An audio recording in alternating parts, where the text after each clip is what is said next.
भगवते वासुदेवाय।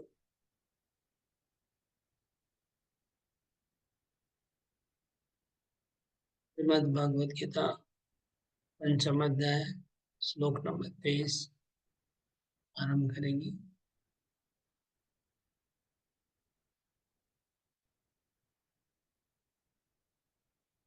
शक्नोति वया सोढुम्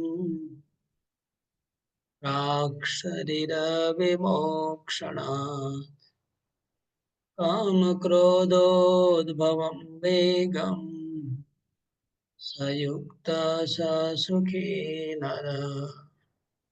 शक्नोति हैव वाया सोढुम् प्राक्शरीरविमोक्षणात् कामक्रोधोद्भवं वेगम् अयुक्तः स सुखी नरः। अनुवाद पढ़िए सुशील करिए आप लोग।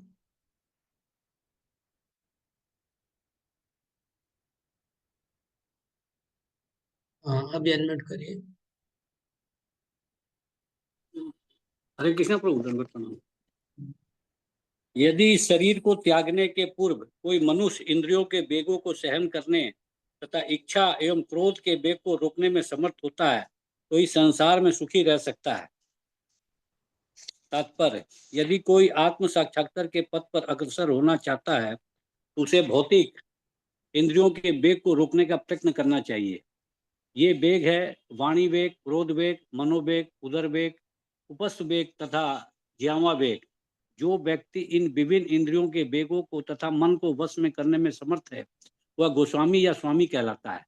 ऐसे गोस्वामी नितांत संयमित जीवन बिताते हैं और इंद्रियों के वेगों को तिरस्कार करते हैं।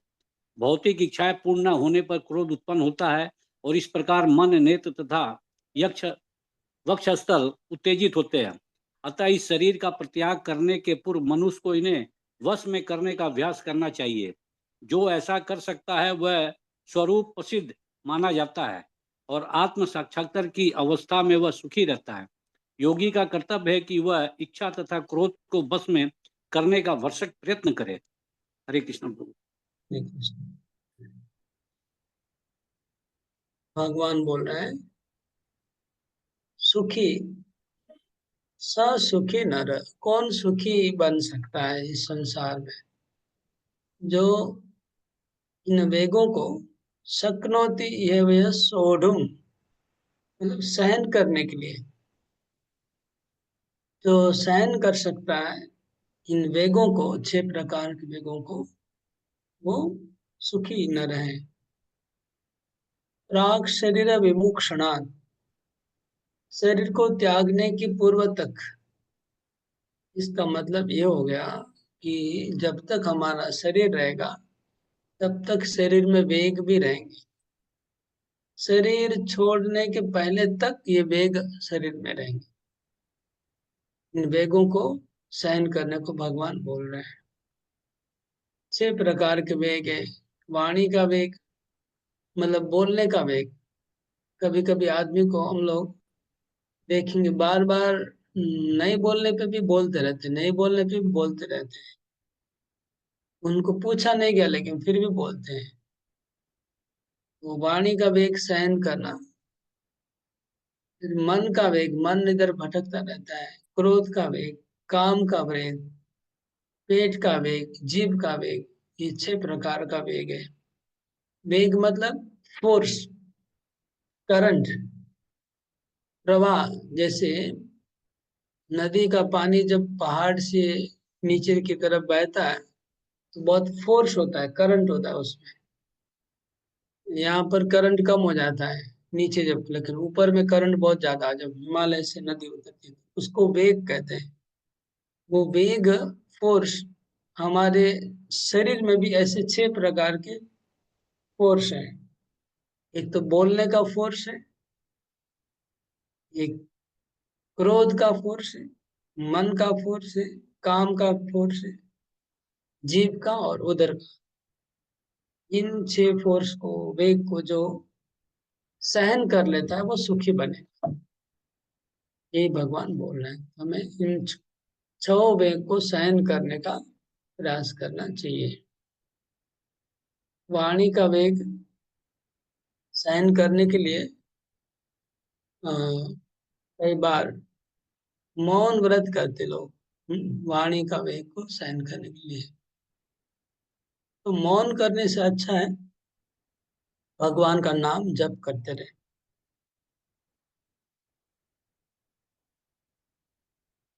बाकी इसी प्रकार के सब वेगों को सहन करना और दमन करने का है।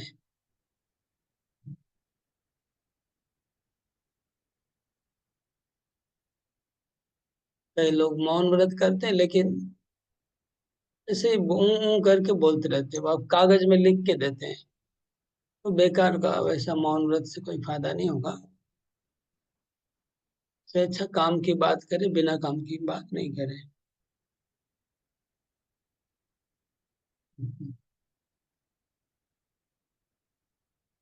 नेक्स्ट लो। बेसिकली काम और क्रोध ये दो वेग भगवान लिख रहे थे। योऽन्त सुखोरन्तराराम तथान्तर्ज्योतिरेव यः स योगी ब्रह्म निर्वाणम् ब्रह्मभूतोऽधिगच्छति। योऽन्तः सुखोऽनन्तरारामो तथान्तर्ज्योतिरेव यः स योगी ब्रह्म निर्वाणम् ब्रह्मभूतोऽधिगच्छति।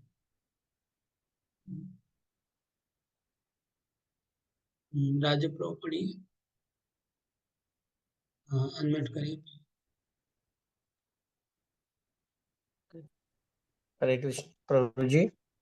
जो अंतःकरण में सुख का अनुभव करता है, जो कर्मठ है और अंतःकरण में ही रमण करता है, तथा जिसका लक्ष्य अंतर्मुखी होता है, वह सचमुच पूर्ण योगी है। वह परम ब्रह्म में मुक्ति पाता है और अंततो गत्वा ब्रह्म को प्राप्त होता है। तात्पर्य, जब तक मनुष्य अपने अंतःकरण में सुख का अनुभव नहीं करता, तब तक भला बाह्य सुख को प्राप्त कराने वाली बाह्य क्रियाओं से वह कैसे छूट सकता है।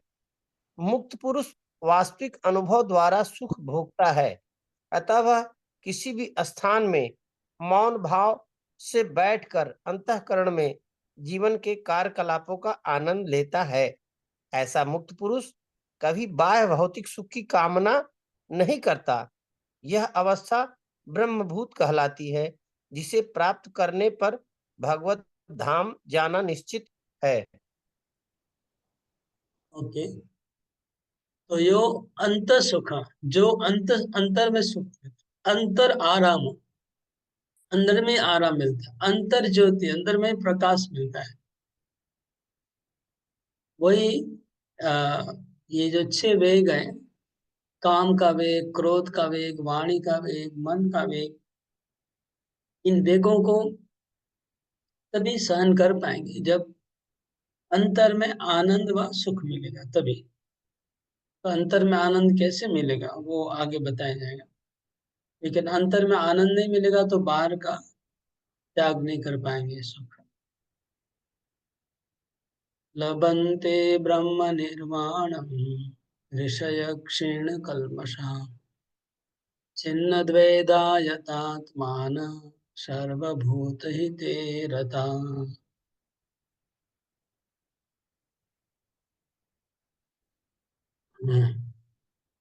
ओके, नेक्स्ट कौन है? अरिंदम को पढ़ो।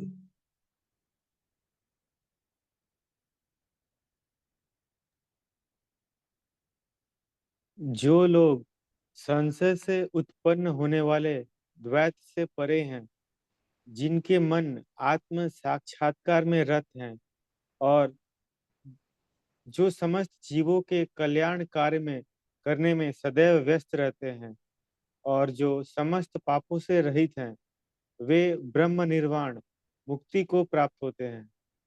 तात्पर्य, केवल वही व्यक्ति सभी जीवों के कल्याण कार्य में रत कहा जाएगा, जो पूर्णतया कृष्ण भावना भावित है। जब व्यक्ति को यह वास्तविक ज्ञान हो जाता है कि कृष्ण ही सभी वस्तुओं के उद्गम है, तब वह जो भी कर्म करता है सबों के हित को ध्यान में रखकर करता है। परम भोक्ता, परम नियंता तथा परम सखा कृष्ण को भूल जाना मानवता के क्लेशों का कारण है। अतः समग्र मानवता के लिए कार्य करना सबसे बड़ा कल्याण कार्य है। कोई भी मनुष्य ऐसे श्रेष्ठ कार्य में तब तक नहीं लग पाता जब तक वह स्वयं मुक्त न हो। कृष्ण भावना भावित मनुष्य के हृदय में कृष्ण की सर्वोच्चता पर बिल्कुल संदेह नहीं रहता। वह इसीलिए संदेह नहीं करता क्योंकि वह समस्त पापों से रहित होता है। ऐसा है यह दैवी प्रेम। आगे पढ़े प्रभु। जो व्यक्ति मानव समाज का भौतिक कल्याण करने में ही व्यस्त रहता है, वह वास्तव में किसी की भी सहायता नहीं कर सकता। शरीर तथा मन की क्षणिक खुशी संतोषजनक नहीं होती। जीवन संघर्ष में कठिनाइयों का वास्तविक कारण मनुष्य द्वारा परमेश्वर से अपने संबंध की विस्मृति में ढूंढा जा सकता है। जब मनुष्य कृष्ण के साथ अपने संबंध के प्रति सचेत रहता है, जो वह वास्तव में मुक्तात्मा होता है, भले ही वह भौतिक शरीर के जाल में फंसा हो।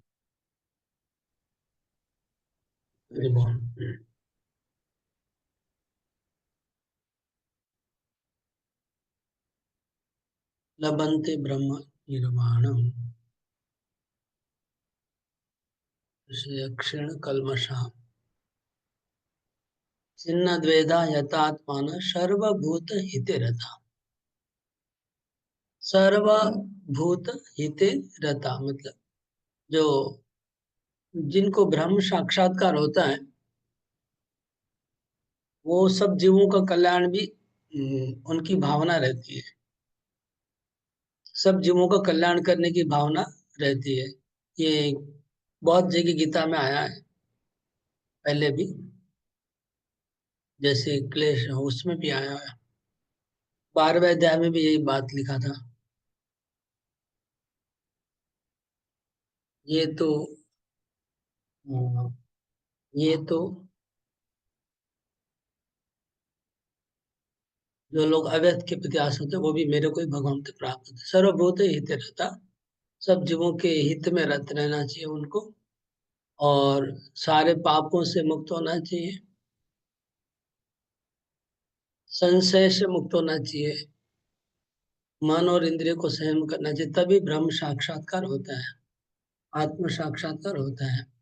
तो प्रभुपाद बोलते हैं कि सब जीवों का कल्याण वही कर सकता है जो पूर्ण कृष्ण भावना भावित है, नहीं तो नहीं कर सकते हैं।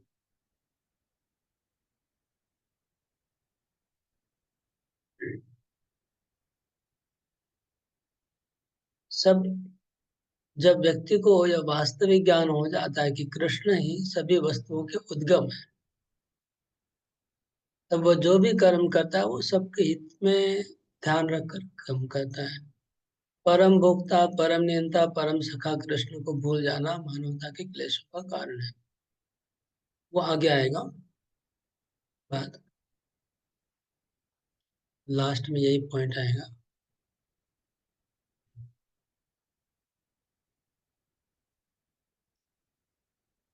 तो भौतिक सब जीवों का कल्याण का मतलब क्या? प्रभुपाद बोलते हैं कि जो भौतिक कल्याण में व्यस्त रहता है वो वास्तव में कोई कल्याण नहीं कर सकता है। शरीर और मन को खुश करना ये कल्याण नहीं है। वास्तविक कल्याण क्या है? जो जीव संघर्ष कर रहा है, भगवान को ढूंढ रहा है, उनको भगवान के प्रति अगर सचेष्ट किया जाए वही वास्तव कल्याण है। जो भूला हुआ जीव को भगवान की तरफ जोड़ना वही वास्तव कल्याण है। ये इतना ही पॉइंट है, तो आगे बढ़ता हूँ मैं। काम क्रोध विमुक्तानां यतीनां यतचेतसाम् अभी तो ब्रह्म निर्वाणम वर्तते विदितात्मनाम। ओके। हाँ, अनुवाद।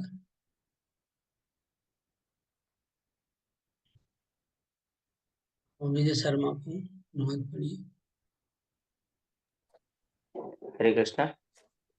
जो क्रोध तथा समस्त भौतिक इच्छाओं से रहित है, जो स्वरूप सिद्ध आत्म संयमी है और समसिद्धि के लिए निरंतर प्रयास करते हैं, उनकी मुक्ति निकट भविष्य में सुनिश्चित है। तात्पर्य, मोक्ष के लिए सतत प्रयत्नशील रहने वाले साधु पुरुषों में से जो कृष्ण भावना भावित होता है, वह सर्वश्रेष्ठ है। इस तथ्य की पुष्टि भागवतम में 4.22.31 इस प्रकार हुई है। यत पाद पंकज जल पलास विलास भक्तया कर्मास्यम ग्रंथिता मुद ग्रंथ यंति संतः यद्वन्नम ऋतयो यतयो अपि रुद्र श्रोतोगना अस्त मरणम भज वासुदेवम। भक्ति पूर्वक भगवान वासुदेव की पूजा करने का प्रयास तो करो। बड़े से बड़े साधु पुरुष भी इंद्रियों के वेग को उतनी कुशलता से रोक पाने में समर्थ नहीं हो पाते, जितना कि वे जो सकाम कर्मों की तीव्र इच्छा को समूल नष्ट करके और भगवान के चरण कमलों की सेवा करके दिव्य आनंद में लीन रहते हैं। बद्ध जीव में कर्म के फलों को भोगने की इच्छा इतनी बलवती होती है कि ऋषि मुनियों तक के लिए कठोर परिश्रम के बावजूद ऐसी इच्छाओं को वश में करना कठिन होता है। जो भगवत भक्त कृष्ण चेतना में निरंतर भक्ति करता है और आत्म साक्षात्कार में सिद्ध होता है, वह शीघ्र ही मुक्ति प्राप्त करता है। आत्म साक्षात्कार का पूर्ण ज्ञान होने से वह निरंतर समाधिस्थ रहता है। ऐसा ही एक उदाहरण दिया जा रहा है। दर्शन संध्या स्पर्शे दर्शन ध्यान संस्पर्शे मत्स्य कूर्मा विहंगमा स्वान्यपत्यानि पुष्णाति तथा पद्मजा। मछली, कछुआ तथा पक्षी केवल दृष्टि, चिंतन तथा स्पर्श से अपनी संतानों को पालते हैं। हे पद्मज, मैं भी उसी तरह करता हूं। मछली अपने बच्चों को केवल देखकर बड़ा करती है। कछुआ केवल चिंतन द्वारा अपने बच्चों को पालता है। कछुआ अपने अंडे स्थल में देता है और स्वयं जल में रहने के कारण निरंतर अंडों का चिंतन करता रहता है। इसी प्रकार भगवत भक्त भगवत धाम से दूर स्थित रहकर भी भगवान का चिंतन करके कृष्ण भावनामृत द्वारा उनके धाम पहुंच जाता है। उसे भौतिक क्लेशों का अनुभव नहीं होता।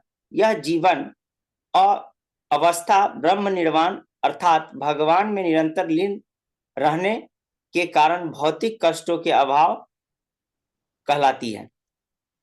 हरे कृष्ण। बीच में फोन आ गया।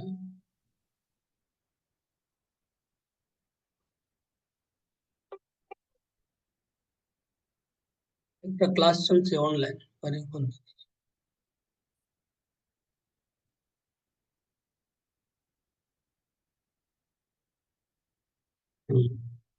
तो पहले प्रभुपाद जी ने ये बताया कि ये जो ऊपर में श्लोक दिया गया है भागवत का 4 स्कंद 22 नंबर का अध्याय का, इस श्लोक में लिखा यद पाद पंकज पलाश विलास भक्त्या कर्माशयम ग्रथितम उद्ग्रथयन्ति संतः। भगवान के चरण कमलों में जिनका मन विलास करता है, भक्ति विलास में डूबा हुआ है, चरण कमलों की भक्ति के विलास में डूबा हुआ है जिनका मन, वो अपने हृदय से सारे कर्मों की ग्रंथि को काट सकते हैं। भक्ति के द्वारा। तद्वन नरिक्त मतयो यतयो विरुद्धा। लेकिन जो बड़े बड़े ऋषि मुनि हैं जो कठोर तपस्या करते हैं लेकिन भगवान के चरणों में शुद्ध भक्ति नहीं है, वो अपने हृदय को, कर्मों की ग्रंथि को काट नहीं सकते हैं। ये पहला बात बताया ऊपर के श्लोक में। ऊपर में लिखा न, काम क्रोध वियुक्ता नाम यति नाम यत चेतसाम। जो बड़े बड़े जो व्यक्ति, यति मतलब सन्यासी साधु, काम और क्रोध को त्याग करेगा वो ब्रह्म स्तर प्राप्त करेगा। लेकिन काम क्रोध त्याग प्रभुपाद बच्चे वो ही नहीं कर पाएंगे जिनका मन में अभी बहुत सारा कर्मों का ग्रंथि बंधा हुआ है। भगवान के चरणों में भक्ति करने से ग्रंथि सब कट जाएगी, गांठें सब कट जाएगी। ये पहले लिखा है। उसके बाद नीचे ये जो श्लोक दिया है, मछली और कछुआ और पंछी का उदाहरण है। आपने देखा होगा पंछी जब अपने अंडों को कहीं पर, पंछी जब अंडा देता है तो अंडा देने के बाद पंछी अपने शरीर से उसको सेकता है, डेली सेकता है। सेकने से वो अंडा धीरे धीरे धीरे धीरे बड़ा होता है। अगर पंछी आके उस अंडे को सेकेगा नहीं तो उसमें से बच्चा नहीं होगा। आप लोग जानते क्या ये बात? अगर अंडे को पंछी से अलग कर दिया जाए और अब कितना भी दिन हो जाए, अंडा कभी उधर से पंछी निकलने वाला नहीं है। अगर पंछी से उसको अंडे को अलग कर दिया जाए तो अंडे में से कभी बच्चा नहीं निकलेगा। अंडे को मस्ट उसके माँ का सेक चाहिए।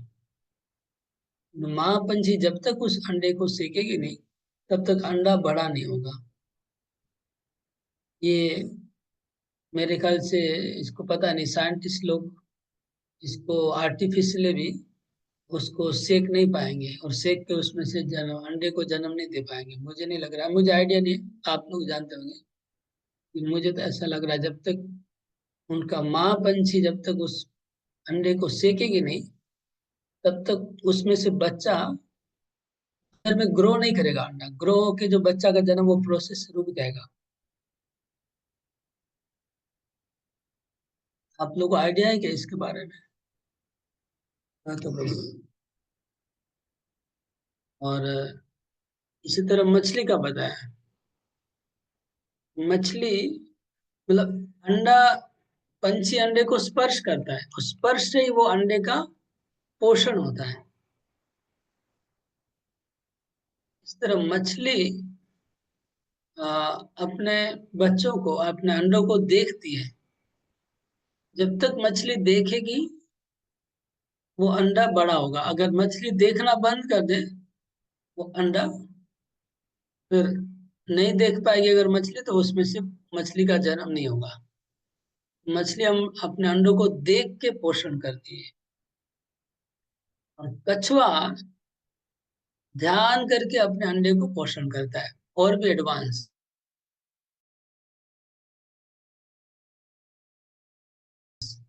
बड़े होंगे। अगर कछुआ ध्यान नहीं करेगा बच्चों का तो उसके अंडे बड़े नहीं होंगे, अंडे से जन्म नहीं होगा बच्चों।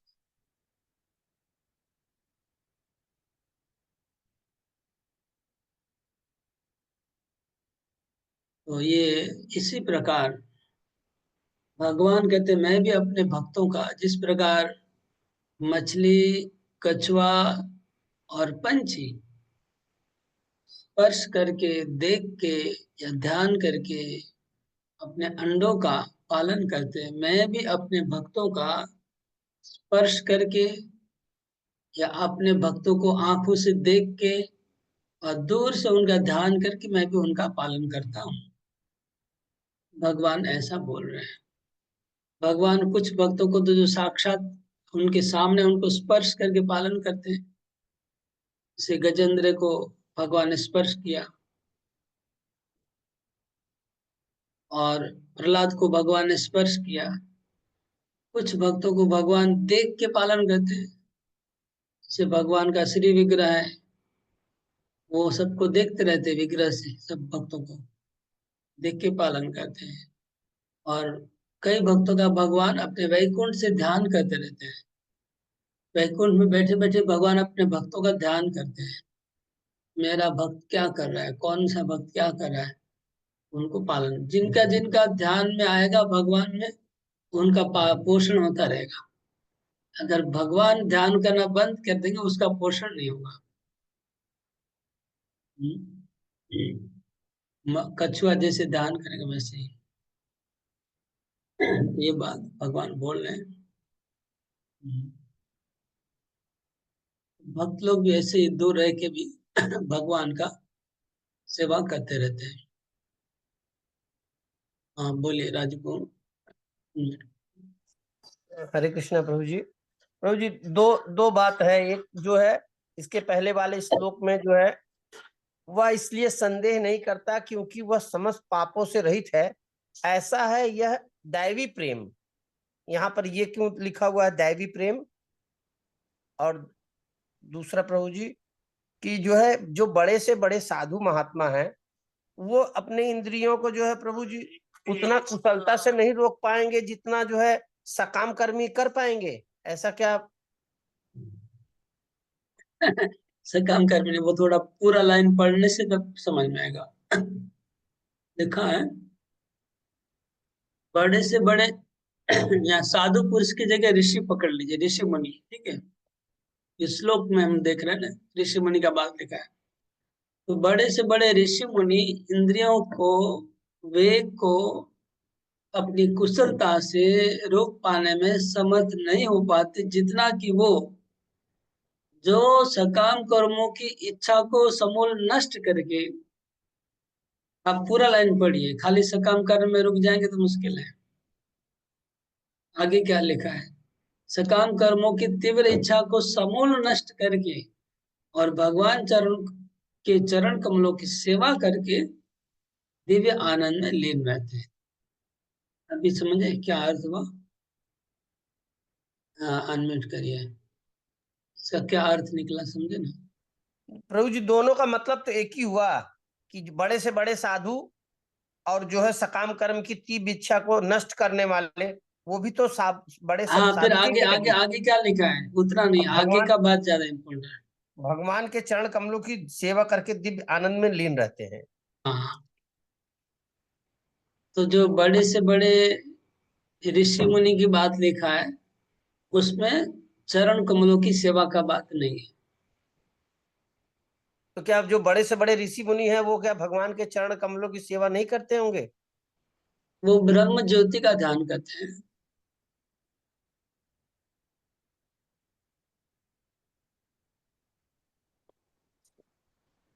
वो लोग ब्रह्म ज्योति का ध्यान करते हैं। ये श्लोक देखिए ना, मैंने इसलिए पहले श्लोक समझा। श्लोक देखिए, श्लोक देखिए, श्लोक थोड़ा देखिए। यद पाद पंकज पलाश विलास भक्त्या, भगवान के पाद पंकज मतलब चरण कमल,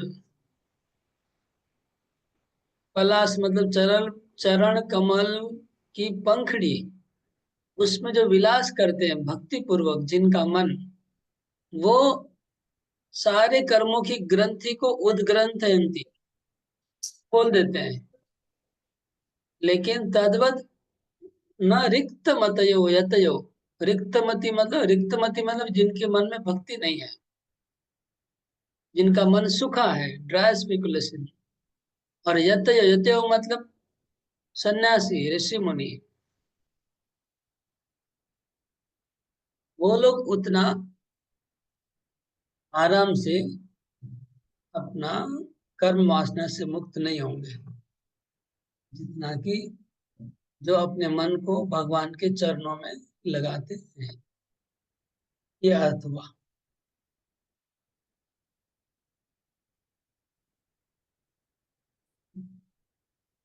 और कोई कोई कुछ समझ नहीं आया, दूसरा क्या बोल रहे थे? वो प्रभु जी इसके पहले वाले श्लोक में एक पैराग्राफ के ऊपर में ही लिखा हुआ है कि कृष्ण भावना भावित मनुष्य के हृदय में कृष्ण की सर्वोच्चा पर बिल्कुल संदेह नहीं रहता। वह इसलिए संदेह नहीं करता क्योंकि वह समस्त पापों से रहित है, ऐसा है यह दैवी प्रेम। ये दैवी प्रेम मतलब क्या देवता का प्रेम हुआ? अच्छा,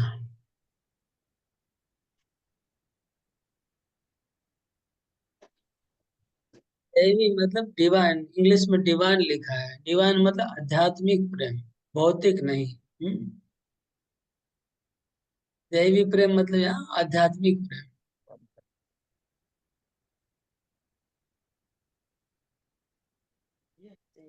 डिवाइन लव मतलब पवित्र प्रेम।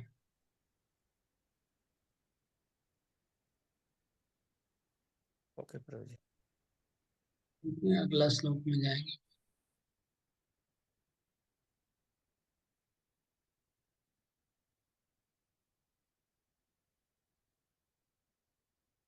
नंबर 27। स्पर्शान् कृत्वा बहिर्बाह्याञ्चक्षुश्चैवान्तरे भ्रुवो प्राणापानौ समो कृत्वा नासाभ्यन्तरचारिणौ यतेन्द्रियमनोबुद्धिर्मुनिर्मोक्षपरायण विगतेच्छा भयक्रोधो सदा मुक्त एव सः। स्पर्शान् कृत्वा बहिर्बाह्यान् चक्षुश्चैवान्तरे पुरो प्राणापानौ समो कृत्वा नासाभ्यन्तरचारिणौ यतेन्द्रियमनोबुद्धिर्मुनिमोक्षपरायणः विगतेच्छाभयक्रोधो यः सदा मुक्त एव सः।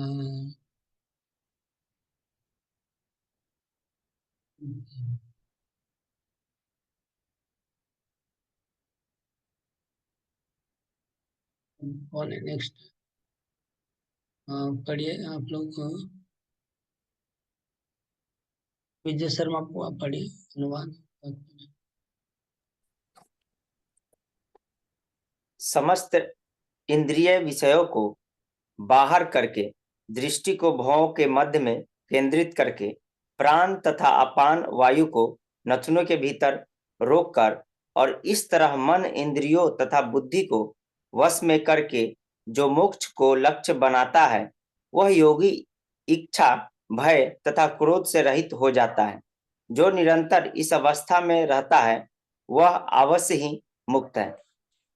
तात्पर्य: कृष्ण भावनामृत में रत होने पर मनुष्य तुरंत ही अपने आध्यात्मिक स्वरूप को जान लेता है, जिसके पश्चात भक्ति के द्वारा वह परमेश्वर को समझता है। जब मनुष्य भक्ति करता है तो वह दिव्य स्थिति को प्राप्त होता है और अपने कर्म क्षेत्र में भगवान की उपस्थिति का अनुभव करने योग्य हो जाता है। यह विशेष स्थिति मुक्ति कहलाती है। मुक्ति विषयक उपयुक्त सिद्धांतों का प्रतिपादन करके श्री भगवान अर्जुन को यह शिक्षा देते हैं कि मनुष्य किस प्रकार अष्टांग योग का अभ्यास करके इस स्थिति को प्राप्त होता है। यह अष्टांग योग 8 विधियों यम, नियम, आसन, प्राणायाम, प्रत्याहार, धारणा, ध्यान तथा समाधि में विभाजित है। 6ठे अध्याय में योग म्यूट हो गया, एक मिनट। अभी अनम्यूट करिए फिर पढ़िए। 6ठे अध्याय में योग के विषय में विस्तृत व्याख्या की गई है। 5वें अध्याय के अंत में तो इसका प्रारंभिक विवेचना ही दिया गया है। योग में प्रत्याहार विधि से शब्द, स्पर्श, रूप, स्वाद तथा गंध का निराकरण करना होता है और तब दृष्टि को दोनों भौं के बीच लाकर अधखुली पलकों में उसे नसाग्र पर केंद्रित करना पड़ता है। आंखों को पूरी तरह बंद करने से कोई लाभ नहीं होता, क्योंकि तब सो जाने की संभावना रहती है। न ही आंखों को पूरा खुला रखने से कोई लाभ है, क्योंकि तब तो इंद्रिया विषयों द्वारा आकृष्ट होने का भय बना रहता है। नथनों के भीतर श्वास की गति को रोकने के लिए प्राण तथा अपान वायुओं को सम किया जाता है। ऐसे योगाभ्यास से मनुष्य अपनी इंद्रियों के ऊपर नियंत्रण प्राप्त करता है, बाह्य इंद्रिय विषयों से दूर रहता है और अपनी मुक्ति की तैयारी करता है। इस योग विधि से मनुष्य समस्त प्रकार के भय तथा क्रोध से रहित हो जाता है और परमात्मा की उपस्थिति का अनुभव करता है। दूसरे शब्दों में कृष्ण भावनामृत योग के सिद्धांतों को संपन्न करने की सरलतम विधि है। अगले अध्याय में इसकी विस्तार से व्याख्या होगी, किंतु कृष्ण भावना भावित व्यक्ति सदैव भक्ति में लीन रहता है, जिससे उसकी इंद्रियों के अन्यत्र प्रवृत्त होने का भय नहीं रह जाता। अष्टांग योग की अपेक्षा इंद्रियों को वश में करने की यह अधिकतम उत्तम विधि है। हरे कृष्ण। इस श्लोक में भगवान ने अष्टांग योग का वर्णन किया। अष्टांग योग का भगवान ने वर्णन किया है और ये खाली भूमिका है। अष्टांग योग की भूमिका इस अध्याय के अंत में की गई, ताकि अगले अध्याय में पूरा अध्याय अष्टांग योग के ऊपर चर्चा होगी। ये एक लिखने का एक प्रकार का प्रेजेंट करने का स्टाइल होता है कि एंड में अगले अध्याय का जो विषय है वो इस अध्याय के एंड में डाल दिया जाता है, ताकि आगे क्या है उसी के ऊपर समझ में आ जाता है। अष्टांग योग के 8 स्तर हैं, सब लोग इसको लिख लीजिए 8 क्या क्या है और उसको समझ लीजिए, लिख भी लीजिए और उसका अर्थ भी समझ लीजिए। पहला यम है, नियम है, आसन है, प्राणायाम है, प्रत्याहार है, धारणा, ध्यान, समाधि, ये 8 है। तो इस 8 का मतलब क्या है ये अच्छे से समझ लीजिए, सुन लीजिए, ताकि कभी भी वो समझ में आओ, याद आना चाहिए तुरंत। यम और नियम, इसको पहले समझिए। यम का मतलब है यमराज है ना, यमराज से यम, यम मतलब हो गया जो नहीं करने का है, प्रोहिबिशन, निषेध, जितने भी निषेध आज्ञा है वो यम हो गया। जैसे जुआ नहीं खेलना है, मांसाहार नहीं खाना है, नशा नहीं करना है, इसको कहते हैं यम। यम का मतलब होता है कंट्रोल, ठीक है। यम, यम का संस्कृत में यम का अर्थ होता है कंट्रोल करना। नियम हो गया उसका उल्टा, मतलब क्या क्या करना है वो नियम हो गया। जैसे आपको सुबह जल्दी उठना है, हरि नाम का जप करना है, मंगलारती करना है, नहाना है, आचमन करना है, पूजा करना है, ध्यान करना है, ये हो गया नियम। तो यम और नियम, क्या क्या खाना नहीं है वो यम है और क्या क्या खाना है वो नियम है। समझ गया ना। और तीसरा हो गया आसन। तो आसन आप लोग किए होंगे होपफुली, हम तो बचपन में सब आसन किए हैं, उनको सिखाया गया था आसन। तो जैसे पद्मासन है, पश्चिमोत्तासन है, हलासन है, धनुरासन है, शीर्षासन है, सर्वांगासन है, बहुत सारे आसन होते हैं। योग, अष्टांग योग में सब आसनों के ऊपर सिद्धि प्राप्त करनी होती है और उसको प्रैक्टिस करने से हो जाता है। 2-4 महीना, 6 महीना आसन करने से आसन सिद्ध हो, आसन सिद्ध करना, आसन में सिद्ध नहीं, आसन को सिद्ध कर लेना पड़ता है। तो आप जब आसन सिद्ध हो जाता है तो आप एक आसन में बहुत घंटा तक बैठ सकते हैं विदाउट बार बार, जैसे अभी हम लोग हाथ पांव हिलाते रहते हैं, वो सब चक्कर नहीं होगा। अगर आसन सिद्ध हो जाएगा तो उसी में आप 2, 4, 6, 8 घंटा बैठ सकते हैं कंटिन्यू। पाँव नहीं दुखेगा, गर्दन नहीं दुखेगा, कमर नहीं दुखेगा, इसको कहते हैं आसन। इसके बाद प्राणायाम। प्राणायाम सबको पता है, आजकल तो पतंजलि का सब फेमस ही है, अनुलोम विलोम प्रत्याहार जो होता है सब प्राणायाम हो गया। श्वास लेना छोड़ना, लेना छोड़ना। तो यम, नियम, आसन, प्राणायाम, प्रत्याहार 5 नंबर पे। प्रत्याहार का अर्थ है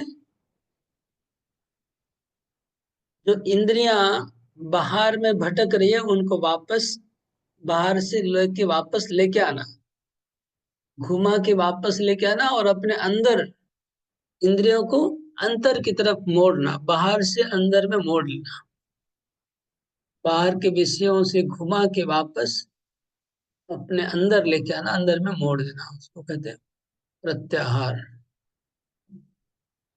कुछ लोग देखे नोट नहीं कर रहे हैं, विनोद को नोट कर रहे हैं क्या, खाली सुन रहे हैं, फिर याद रह जाएगा, इतना मेमोरी पावर है, अनम्यूट नहीं कर पाएंगे, खाली ऐसे इशारा करके बोलिए नोट कर रहे हैं कि नहीं कर रहे हैं। राकेश को नोट करिए, अजय साहू तो ऐसे ही है, अटेंड कर रहे हैं। प्रत्याहार हो गया। नेक्स्ट है धारणा। धारणा का मतलब होता है कॉन्सेप्ट इंग्लिश में। कोई भी चीज बनाने के पहले कॉन्सेप्ट बनाना पड़ता है, धारणा करनी पड़ती है, कॉन्सेप्ट कहते हैं। जैसे एक बिल्डिंग बनाएंगे तो बिल्डिंग का पहले एक रफ नक्शा करते हैं, उसको कॉन्सेप्ट बोलते हैं। या एक आप प्रोग्राम करना चाहते हो तो प्रोग्राम का एक पहले कॉन्सेप्ट करना पड़ता है, उसको कहते हैं धारणा। और धारणा में पूरा असेस करो, उसके बाद आपका प्रश्न लूंगा, पाठ पूरा कर देता हूँ। तो धारणा के बाद ध्यान है। ध्यान जो जिस विषय पे आप ध्यान करेंगे वो ध्यान, जैसे अगर नारायण का ध्यान करेंगे तो नारायण के चरणों का ध्यान करेंगे, घुटनों का ध्यान करेंगे, फिर उनकी नाभि, फिर उनके दोनों हाथ, फिर उनके मुखमंडल का ध्यान करना है हृदय में, फिर उनके, ऐसे पूरा ध्यान का वर्णन है। भागवतम में तीसरे स्कंद में भगवान कपिल देव ने ध्यान का वर्णन किया है, कैसे भगवान का चरण कमल का कैसे ध्यान करना है, मुखमंडल का कैसे ध्यान करना है। वो ध्यान करने के पहले ध्यान कैसे करना है, कितना फ्रेमवर्क है, तो उसको धारणा कहते हैं। धारणा मतलब बेसिक फ्रेमवर्क कर लिया, उसके बाद उसके ऊपर ही ध्यान होगा, उसके बाहर नहीं जाएगा। तो ध्यान जब एकदम परफेक्ट हो जाएगा तब समाधि। समाधि मतलब अपने शरीर को भूल जाएंगे, बाहर को सब भूल जाएंगे, फिर तूफान आएगा तो भी पता नहीं चलेगा, गर्मी सर्दी होगा तो पता नहीं चलेगा, उसको कहते हैं समाधि। मतलब बाहर से शरीर से अचेतन हो जाते हैं, अंदर में डूब जाते हैं, समाधि, भाव समाधि, समाधि जो भी। तो ये 8 स्टेज है, ठीक है। अभी ये 8 स्टेज किसको भी पूछूंगा, कोई भी बोल सकता है ना, मैं सबको एक एक पूछूंगा। पूछने के पहले राजीव, आपका कोई क्वेश्चन है तो बोलिए। हाँ, प्रत्याहार को थोड़ा सा और डिटेल्स में बताते प्रभु जी तो थोड़ा और उसका प्रत्याहार का क्लियर हो यही बोला कि सारी इंद्रियों को, लाना अंदर। जैसे हम लोग गाय को सुबह छोड़ देते हैं तो गाय घूमती रहती है, फिर शाम को उसको पकड़ के वापस खूंटे में लाके बांध देते हैं ना। घोड़े को छोड़ दिया है, दिन भर चरती है, गोचारण में जाती है, चरती है गाय, फिर खूंटे में। ऐसे हमारी इंद्रियां घोड़े जैसी हैं, तो इंद्रियों को अपने विषयों रूपी गोचारण भूमि से वापस लेके आना है और मन की खूंटी में बांध देना है। इंद्रियों को वापस लेके आना मतलब आंख को बाहर से घुमा के बाहर का चीज देखना बंद कर देना है। प्रभुपाद जी ने जैसे क्या लिखा है, ऐसे 2 आंखों को आधा बंद करना है और नाक के अग्रभाग में देखना है। आंख पूरी खुली नहीं रहेगी, पूरी बंद भी नहीं रहेगी। तो ये हो गया आंख को, इस तरह से कान से बाहर की आवाज सुनना बंद कर देंगे, आंख से बाहर का देखना बंद कर देंगे। सब इंद्रियों को बाहर से कट ऑफ करना है, इसको प्रत्याहार कहते हैं।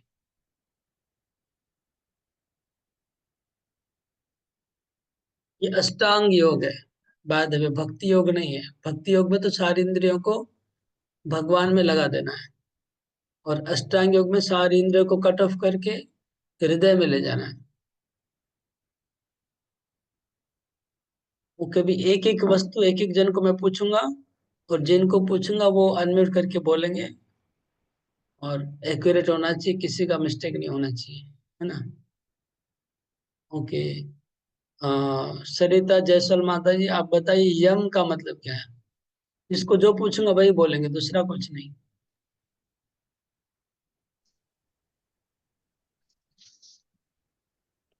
जो नहीं करने का निषेध हो, आज्ञा का निषेध हो, मतलब जो हाँ, नहीं कर सकते हैं उनका निषेध। एग्जाम्पल क्या दिया हमने। एग्जाम्पल जैसे जुआ नहीं करना, मांसाहार नहीं करना। हाँ, एग्जाम्पल के साथ रखे तो भूलेंगे नहीं, ठीक है ना। प्रभु ओके, जी नेक्स्ट। नंबर 8, प्रभु जी एक क्वेश्चन था, नंबर 8 जैसे आपने कहा कि फिर भाव समाधि लेना, ये समझ में नहीं आया। भाव समाधि नहीं, खाली समाधि। समाधि, समाधि समाधि मतलब हो गया कि जिसका आप ध्यान कर रहे हैं, जैसे कृष्ण का ध्यान कर रहे हैं, कृष्ण के सिवा और कुछ भी अस्तित्व में नहीं, सब कुछ भूल जाएंगे, कुछ है ही नहीं, सबको भूल जाएंगे, वो समाधि। अपने शरीर को ही भूल जाएंगे, खाना पीना भूल जाएंगे, सोना भूल जाएंगे, सब कुछ भूल जाएंगे। ठीक है, इसको जी समाधि कहते हैं। ओके, सुशील केडिया प्रभु, आप 2 नंबर का स्टेज बताइए। यम के बाद दूसरा नियम है, नियम के बारे में बताइए। अनम्यूट करिए।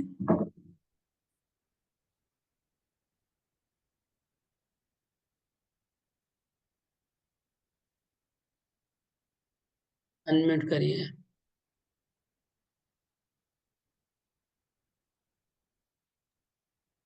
जैसे क्या हाँ, क्या नहीं करना चाहिए, जो निषेध, और क्या क्या नहीं खाना चाहिए। हाँ।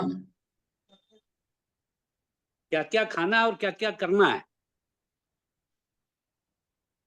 ओके, यम का अर्थ तो माता जी ने बताया, आपको नियम का बना। नियम मतलब क्या हो गया, नियम मतलब जैसे क्या क्या करना चाहिए। उदाहरण दीजिए। उदाहरण तो नहीं लिखे प्रभु जी। क्या जैसे क्या खाने में कर, भी कोई मांसाहार नहीं करना चाहिए। नहीं नहीं, नहीं करना तो यम था। हाँ, क्या क्या खाना ये- चाहिए। हाँ, अरे बात, प्रसाद खाना चाहिए। खाली खाने का याद है और कुछ याद नहीं है। पूजा करना है, भगवान का विधि विधान से पूजा करना चाहिए। सवेरे उठना चाहिए मॉर्निंग में। हाँ, इतना देर के बाद अभी लाइट आ रहा है, सवेरे उठना चाहिए।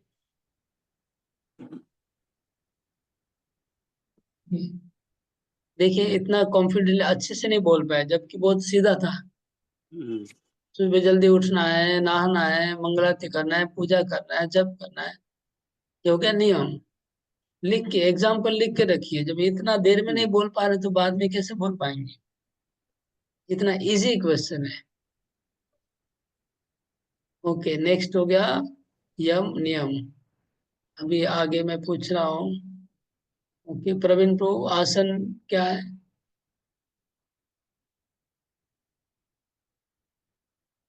ओके सॉरी, 1 मिनट, आगे आगे मैं आपको अनम्यूट, अभी अनम्यूट करिए।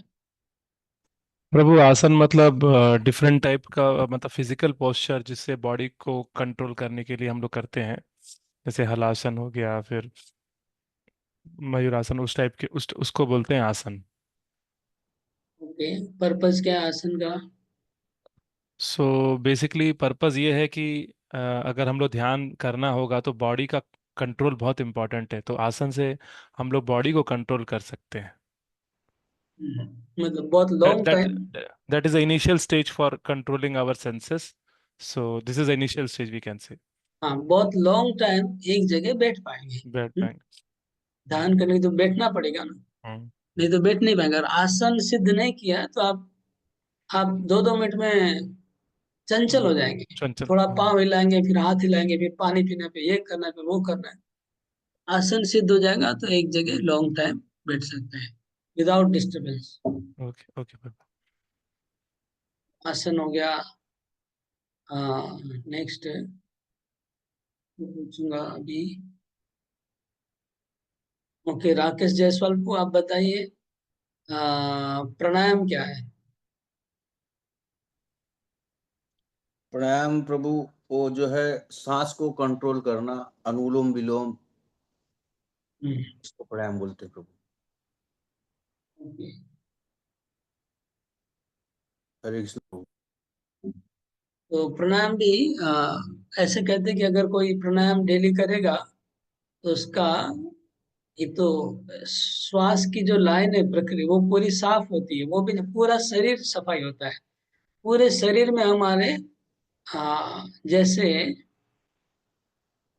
इलेक्ट्रिक वायर होता है ना, ऐसे पूरे शरीर में हमारे कुछ नसें गई है और उसमें ऑक्सीजन पूरा घूमता है पूरे शरीर में। अगर हम प्राणायाम करेंगे तो पूरा शरीर के जितना भी पूरा शरीर हमारा सफाई होता है। हम लोग को पता नहीं है, पूरा बॉडी का सफाई होता है खाली प्राणायाम करने से, क्योंकि श्वास नली, श्वास की नसें पूरे शरीर में फैली हुई है। जैसे जैसे खून साफ होता है हृदय में आकर के, ऐसे फुसफुस से क्या साफ होता है? हवा पूरे बॉडी में, ऑक्सीजन फुसफुस सप्लाई करता है, हमारा जो लंग्स है। तो प्राणायाम से लंग्स में जो हवा है उसको फायदा होता है। बहुत जरूरी होता है प्राणायाम करना योगा में। इसके बाद हो गया प्राणायाम के बाद नेक्स्ट है, किसको पूछना है? ओके, अरिंदम को बताओ नेक्स्ट क्या है, कैसे करना है? प्रभु नेक्स्ट है प्रत्याहार। तो इंद्रियों को बहिर्मुख से अंतर्मुख करना है प्रभु। मतलब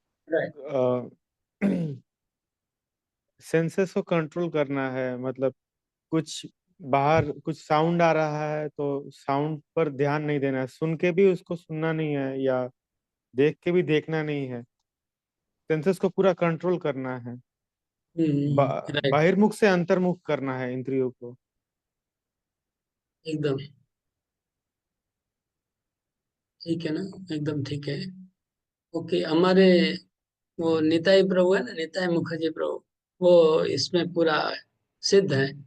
वो हमारे पास में बैठे रहेंगे और हम क्या बात करें वो उनके कान में नहीं जाएगा। वो अगर वो चाहेंगे तो नहीं जाएगा। वो बोले मेरे को कुछ नहीं पता चला क्या बोला, क्योंकि मैंने सुना नहीं। तो अंदर से संकल्प करते कि मेरे को इनका बात नहीं सुनना है, तो नहीं सुन पाएंगे। वो एक पावर है हमारे अंदर, वो पावर हम लोग ने अभी तक कैप्चर नहीं किया है। मतलब हम लोग के पास वो पावर, जो जो लोग अभ्यास अभ्यास से सब कुछ हो जाता है। अभ्यास के ऊपर ही पूरा योगा ऊपर डिपेंड हुआ है। तो उन्होंने ऐसा अभ्यास किया है कि इधर कोई चिल्ला रहा है लेकिन एक भी बात उनके कान में नहीं जाएगा। इधर पास में बैठा है फिर भी नहीं जाएंगे, इतना उन्होंने कंट्रोल कर लिया है इसको। अभ्यास से हुआ। इसके लिए कोई भक्ति की भी, तो मटेरियल प्रोसेस है, बहुत ही टेक्निकल है। ये कोई भी आदमी कर सकता है, डिवोटी नहीं है तो भी कर सकता है। ओके, तो ये हो गया प्रत्याहार। इसके बाद का स्टेज क्या है? बोलिए नीता गोयल माधुरी, म्यूट करिए। हरे कृष्णा प्रभु। धारणा है प्रभु नेक्स्ट। इसमें ये है कि हमें जो भी कार्य करना है उसके उसके पहले ही हमें मन में ये धारणा कर लेना होगा कि कैसे करना है। कॉन्सेप्ट, रफ आइडिया ले लेना एक प्रॉपर कि जो करना है हमें। हाँ, यहाँ पर किस लिए धारणा करना है? यहाँ दूसरा कुछ नहीं, यहाँ तो बिल्डिंग का बात, बिल्डिंग का मैंने एग्जाम्पल दिया। हम्म। यहाँ धारणा किसका करना है? अगर हम आसन कर रहे हैं, अगर हम प्राणायाम कर रहे हैं, अष्टांग योग कर रहे हैं, तो उसके लिए हमें धारणा करना होगा कि कैसे करना है। नहीं नहीं नहीं, एक्चुअली मैं ठीक से नहीं बोला। इसका मतलब जो ध्यान करेंगे उसका आगे कॉन्सेप्ट तैयार करना है, धारणा करना है। नेक्स्ट जो होने वाला है उसका धारणा, पीछे तो सब हो गया। आसन हो गया, प्राणायाम हो गया, प्रत्याहार हो गया। अभी ध्यान करने वाले हैं हम लोग। तो जो ध्यान करेंगे उसका पहले कॉन्सेप्ट रेडी करना है। समझ गए क्या? यस प्रभु। हाँ, क्योंकि हम ध्यान करेंगे तो ध्यान करने के पहले हमको कॉन्सेप्ट तैयार करना है, किसके ऊपर ध्यान करेंगे। ध्यान करने लग जाएंगे फिर बाद में नहीं होगा ना। जैसे बिल्डिंग का काम शुरू हो गया, उसके बाद आप डिजाइन को छेड़छाड़ नहीं कर सकते। डिजाइन तो पहले बना देना पड़ेगा। डिजाइन बन गया, इंजीनियर डिजाइन बन गया, अभी मिस्त्री लोग काम करेंगे, अभी बीच में चेंज नहीं होगा डिजाइन। तो डिजाइन बनाना उसको बोलते हैं धारणा, कॉन्सेप्ट। मतलब होमवर्क कर लेना है कि क्या करना है ध्यान का। ध्यान का होमवर्क ध्यान, करना, हाँ ध्यान का होमवर्क करना है। वो धारणा, उसको धारणा कहा जाता है, कॉन्सेप्ट कहा जाता है। ओके प्रभु। ताकि ध्यान करने के समय डिस्टर्ब नहीं होना चाहिए। आगे से टोटली जो जो रिक्वायरमेंट है, हम ध्यान कितना समय करेंगे, क्या क्या ध्यान करना है, क्या करेंगे, उसके लिए कौन सा श्लोक चाहिए, कौन सा श्लोक हमको बोलना पड़ेगा, कौन सा मंत्र बोलना, सब कुछ रेडी हो गया। तो वो हो गया धारणा। ओके। और नेक्स्ट से डे कौन बोलेगा? कौन? बहुत लोगों को, ये सबको मौका नहीं मिल पाएगा, एक दो जने बोल पाएंगे, दो स्टेज बचा। विनीता माता ये बताइए नेक्स्ट क्या है?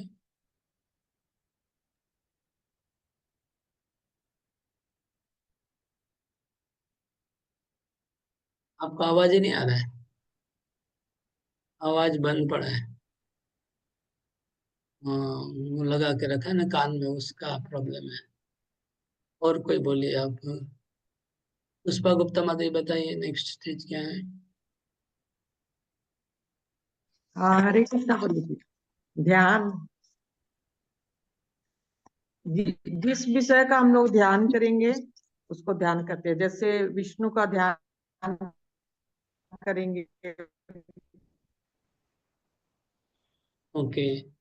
पहले चरण कमलों का, फिर घुटनों का, इस तरह से, मतलब फिर मुख चचले का, उसके बाद मुख मुख का, इस तरह ध्यान करेंगे तो उसको ध्यान। ओके, हरि बोल। ध्यान लास्ट स्टेज क्या रथी श्रेष्ठ माता ये बताइए।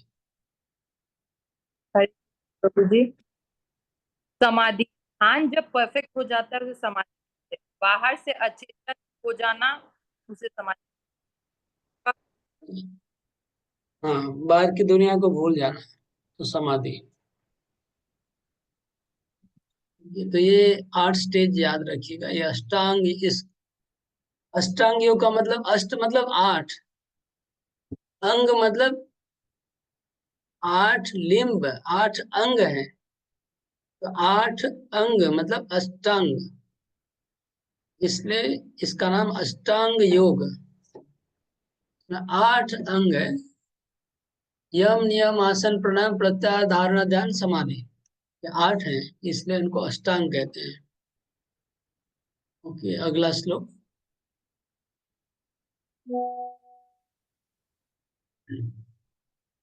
भोक्तारं यज्ञतपसां सर्वलोकमहेश्वरं सोहृदं सर्वभूतानां ज्ञात्वा मां शान्तिमृच्छति। भोक्तारं यज्ञतपसां सर्वलोकमहेश्वरं सोहृदं सर्वभूतानां ज्ञात्वा मां शान्तिमृच्छति। अरिंदम को, अच्छा तुम्हारा कोई फोन आ गया क्या? मुझे चलो अनुवाद। समस्त यज्ञों तथा तपस्याओं का परम भोक्ता, समस्त लोकों तथा देवताओं का परमेश्वर एवं समस्त जीवों का उपकारी एवं हितैषी जानकर मेरे भावना मृत्यु से पूर्ण पुरुष भौतिक दुखों से शांति लाभ करता है। तात्पर्य, माया से वशीभूत सारे बद्ध जीव इस संसार में शांति प्राप्त करने के लिए उत्सुक रहते हैं, किंतु भगवत गीता के इस अंश में वर्णित शांति के सूत्र को वो नहीं जानते। शांति का सबसे बड़ा सूत्र यही है कि भगवान कृष्ण समस्त मानवीय कर्मों के भोक्ता है। मनुष्यों को चाहिए कि प्रत्येक वस्तु भगवान की दिव्य सेवा में अर्पित कर दे, क्योंकि वे ही समस्त लोकों तथा उनमें रहने वाले देवताओं के स्वामी हैं। उनसे बड़ा कोई नहीं है। वे बड़े से बड़े देवता शिव तथा ब्रह्मा से भी महान हैं। वेदों में श्वेता स्वर स्वतर उपनिषद 6.7 भगवान को तमीश्वराणाम परमम महेश्वरम कहा गया है। माया के वशीभूत होकर सारे जीव सर्वत्र अपना प्रभुत्व जताना चाहते हैं, लेकिन वास्तविकता तो यह है कि सर्वत्र भगवान की माया का प्रभुत्व है। भगवान प्रकृति माया के स्वामी हैं और बद्ध जीव प्रकृति के कठोर अनुशासन के अंतर्गत है। जब तक कोई इन तथ्यों को समझ नहीं लेता, तब तक संसार में व्यष्टि या समष्टि रूप से शांति प्राप्त कर पाना संभव नहीं है। कृष्ण भावनामृत का यही अर्थ है।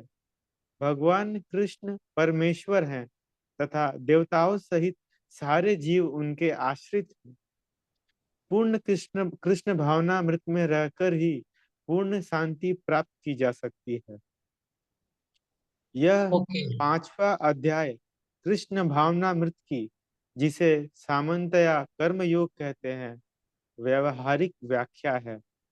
यहाँ पर इस प्रश्न का उत्तर दिया गया है कि कर्म योग से मुक्ति किस तरह प्राप्त होती है। कृष्ण भावनामृत में कार्य करने का अर्थ है परमेश्वर के रूप में भगवान के पूर्ण ज्ञान के साथ कर्म करना। ऐसा कर्म दिव्य ज्ञान से भिन्न नहीं होता। प्रत्यक्ष कृष्ण भावनामृत भक्ति योग है और ज्ञान योग वह पथ है जिससे भक्ति योग प्राप्त किया जाता है। कृष्ण भावनामृत का अर्थ है परमेश्वर के साथ अपने संबंध का पूर्ण ज्ञान प्राप्त करके कर्म करना, और इस चेतना की पूर्णता का अर्थ है कृष्ण या श्री भगवान का पूर्ण ज्ञान। शुद्ध जीव भगवान के अंश रूप में ईश्वर का शाश्वत दास है। वह माया पर प्रभुत्व जताने की इच्छा से ही माया के संपर्क में आता है और यही उसके कष्टों का मूल कारण है।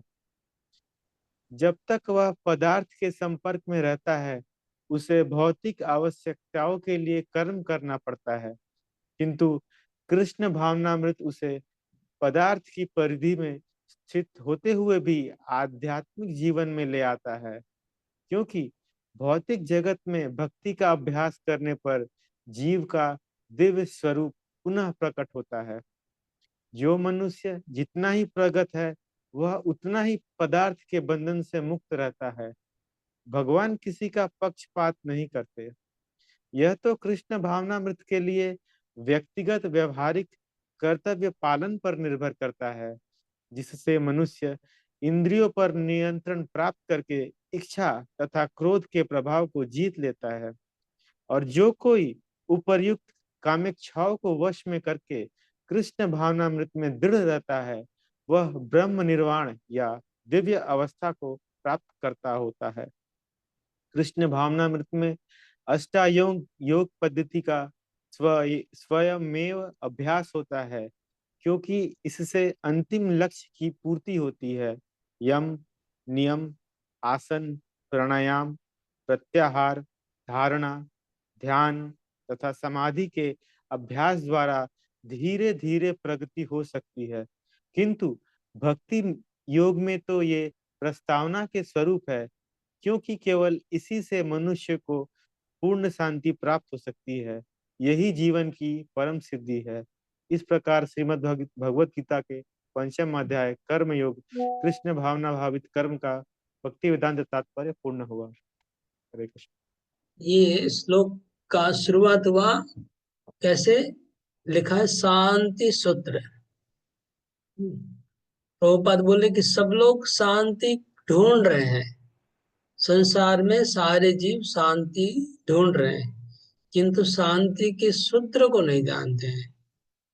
ये सबसे बड़ा शांति का सूत्र है, ये जो बताया जा रहा है। प्रभुपाद जी बोले शांति का सबसे बड़ा सूत्र है। तो ये शांति का सूत्र क्या है, समझ में आया कि नहीं आप लोगों को? इसमें 3 बात कही गई है, शांति सूत्र को समझ लीजिए। पहला हो गया, भगवान सब चीजों की भोक्ता है।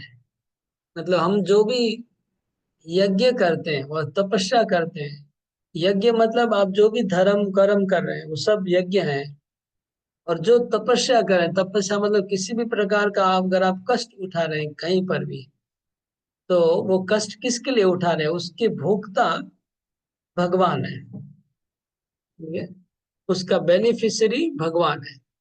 तपस्या करते हैं अथवा कोई कर्म कर रहे हैं, कोई यज्ञ कर रहे हैं, तो पहला बात है कि भगवान सारे यज्ञ और तपस्याओं के भोक्ता हैं, एक नंबर। दूसरा है सर्व लोक महेश्वरम। भगवान, ईश्वर का अर्थ होता है नियंत्रण करने वाला, और महेश्वर मतलब सबसे बड़े नियंत्रण करने वाले, महा ईश्वर, परम नियंत्रण। तो इसका मतलब ईश्वर से भी ऊपर, ईश्वरों के भी ईश्वर।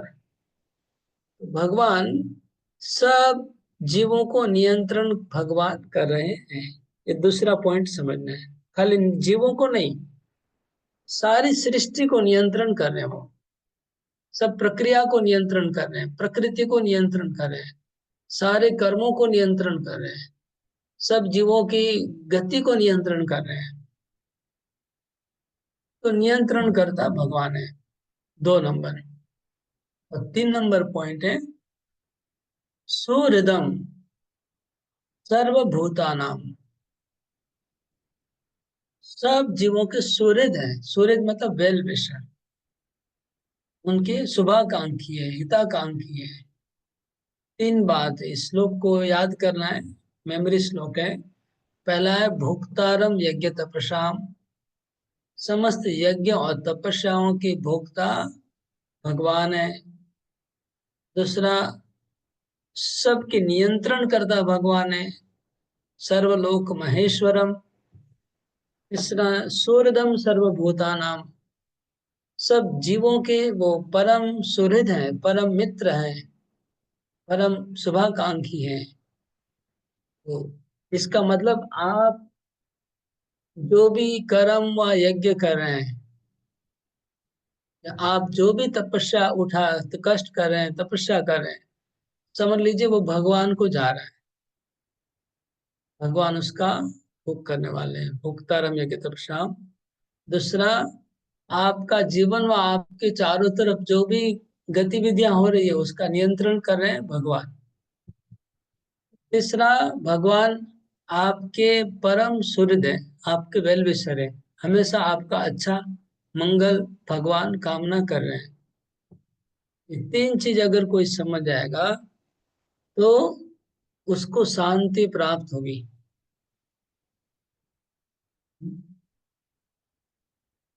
3 चीज समझने से शांति क्यों प्राप्त होगी, कोई बताए? हाँ, राजू को बोलिए, अगर ये 3 चीज जान जाएंगे तो शांति कैसे प्राप्त होगी? तो प्रभु जी वो निष्काम भक्ति कर पाएंगे अच्छे से। प्रवीण को बताइए, ये 3 चीज को जान जाएंगे तो शांति कैसे मिलेगी? प्रभु जी, जब हम लोग को पता ही है कि 3 चीज के स्वामी प्रभु हैं, तो हम उनके अंडर में शरणागति पाएंगे, क्योंकि अभी तक मनुष्य को ये पता नहीं है डिफरेंट डिफरेंट मतलब अभी इससे ये पता चल रहा है कि सृष्टि के पूरे स्वामित्व, हर चीज के स्वामित्व वही है। जब उनके शरणागति में अगर हम लोग भक्ति करेंगे तो हम लोग को पता चल जाए। स्वामित्व की भावना पता चलने से शांति मिलेगा। और और हर वो समस्त समस्त जीवों के हितैषी हैं प्रभु जी। समस्त जीवों के हितैषी हैं, वेल विशर हैं, जो थर्ड पॉइंट हमने बताया। I am the supreme enjoyer, I am the supreme proprietor, and I am the supreme well wisher of all the living beings. अगर ये तीनों को जानेंगे तो आ, मतलब उनके प्रति और श्रद्धा, और ये पड़ेगी हम लोग कैसे किसी के प्रति श्रद्धा पड़ेगी, अब पता तो चलना चाहिए उनका अस्तित्व क्या है। तो वही हर चीज के स्वामित्व है, तो उनके सरेंडर में हम लोग को इजी मतलब। विजय शर्मा को बोलिए, कैसे ये जानने से कैसे शांति प्राप्त होगी? अरिंदम पांडे को बोलिए। हरे हरे कृष्णा प्रभु जी। भगवान पर जैसे सब कुछ तो भगवान ही कर रहे हैं, भगवान की हम कर रहे हैं, तो भगवान पर आश्रित रहेंगे तो इससे हमको शांति प्राप्त होगा। अरिंदम, तो पहला आपने बोला समस्त कर्मों के भोक्ता भगवान है, तो मैं जो भी कर्म करूंगा उसको ये फीलिंग के साथ करूंगा कि ये कर्म का जो भोग होगा वो भगवान उसको स्वीकार करेंगे या उसको उससे आनंद आएगा। तो मैं जब कर्म करूंगा तो मेरे अंदर वो फीलिंग रहेगा कि भगवान को खुश करना है, ऐसे करूंगा कि भगवान उससे खुश हो, उनको आनंद मिले। तो मेरा जो कर्म करने का एफर्ट है उससे भगवान खुश होंगे, तो ऑटोमेटिकली मेरे को भी तृप्ति मिलेगी उससे। राइट। फिर महेश्वरम है, सबके नियंत्रण करता है। तो मैं कंट्रोल करने के बजाय भगवान को समझू कि भगवान सब चीजों को कंट्रोल कर रहे हैं, तो मेरे ऊपर से बर्डन कम हो जाता है। जो कंट्रोल करने का ये है वो मेरा कम हो जाता है। मुझे कंट्रोल करने का जो मेरा ये है क्या बोलते हैं, प्रोपेंसिटी है कंट्रोल करने का, वो चला जाता है मेरे हाथ से। भगवान के ऊपर छोड़ने का ये ज्यादा आता है। फिर उसके बाद आपने बोला सुहृदम है, समस्त जीवों के परम मित्र है। तो भगवान को अपना परम मित्र मानता है, अपना स्वामी मांगता है, तो क्या है, भगवान पे डिपेंडेंट हो जाता है, भगवान पर पूर्ण आश्रित हो जाता है, तो ये पूरा कंप्लीट हो जाता है। तो उसको फुल सेटिस्फेक्शन मिलता है, वो शांति में रहता है और शांति का लाभ उठा सकता है प्रभु। अरे बोल, ऐसा है ना, आप लोग बाद में इसके ऊपर आप लोग बाद में सोचिए, अभी नहीं, बाद में इसको सोचना पड़ेगा। आधा घंटा 1 घंटा इसके ऊपर थोड़ा दिमाग लगाइए कि 3 चीज के बारे में सोचिए। ये 3 चीज समझ आने से शांति मिलता है। तो आप लोग सोचिए बाद में कि भगवान वेल विशर है, तो इससे मेरे को शांति कैसे मिलेगा। भगवान सब नियंत्रण कर रहे हैं सब कुछ, और भगवान सारे कर्मों के भोक्ता है। तपस्या और कर्म, अभी अगर जो भी आप तपस्या करते हैं, किसी के लिए भी आप कुछ भी तपस्या कर रहे हैं, जीवन में तपस्या तो करते हैं सब लोग, कहीं ना कहीं कष्ट उठाते हैं, तकलीफ करते हैं, कष्ट कर रहे हैं।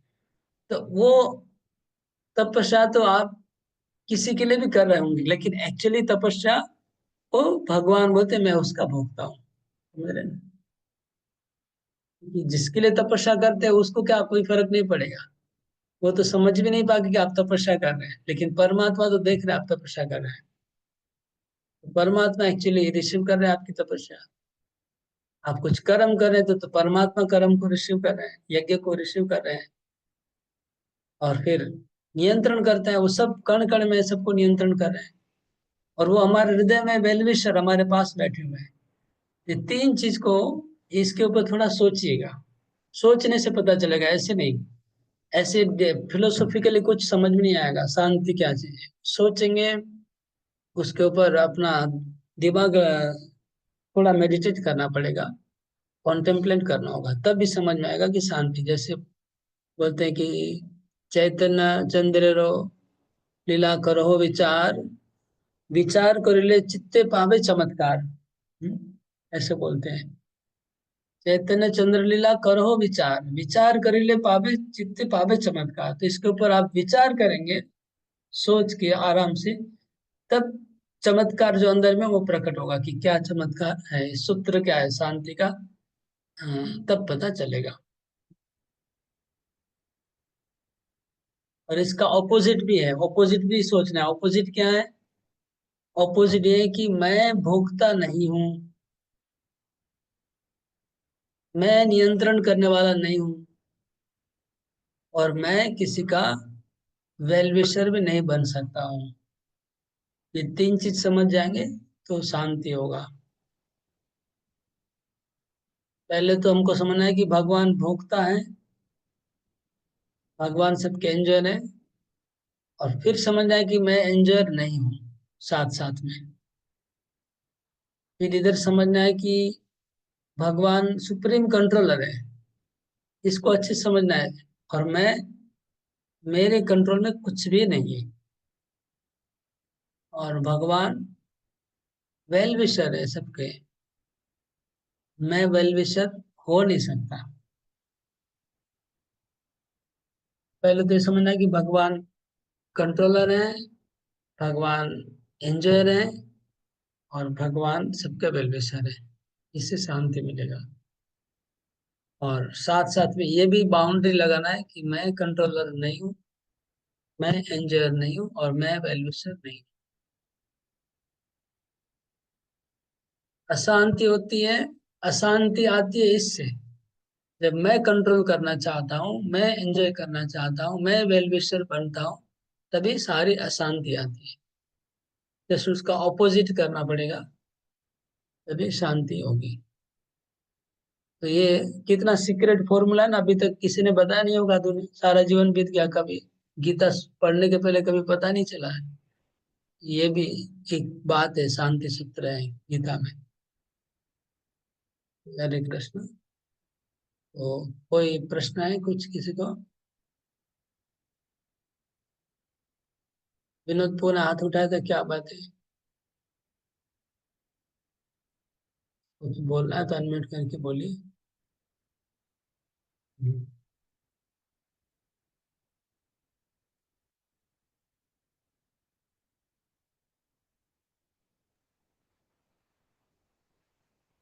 प्रभु यहाँ प्रभुपाद तात्पर्य में बोलते हैं, जब तक कोई इन तथ्यों को समझ नहीं लेता तब तक संसार में व्यष्टि या समष्टि रूप से शांति प्राप्त कर पाना संभव नहीं है।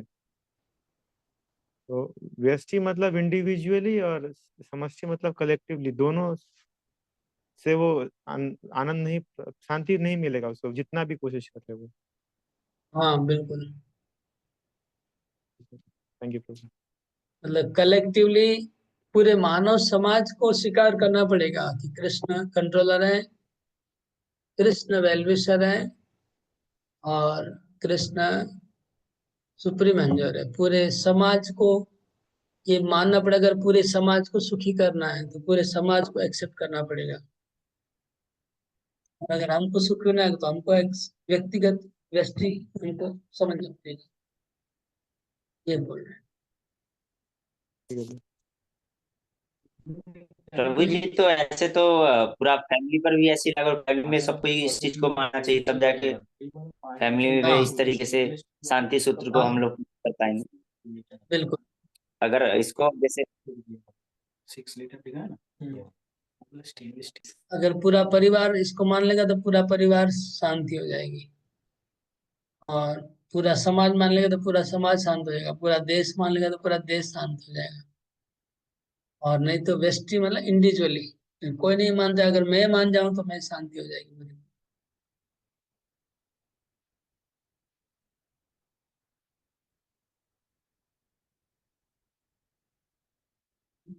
हाँ